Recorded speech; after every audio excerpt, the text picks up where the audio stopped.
Today we are going to make a paper fish. First, take a square piece of paper. Fold it in half diagonally to make a triangle. I love making triangles. Now, fold both the left and right corners to meet at the top point, like folding the triangle into a kite shape.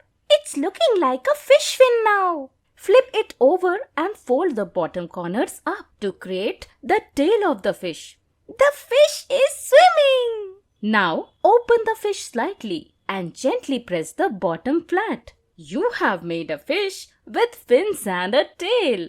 Look, my fish is ready to swim in the sea. Amazing job! You have turned a simple piece of paper into a fish that's ready for adventure. With a little imagination, even paper can come to life and swim into your world.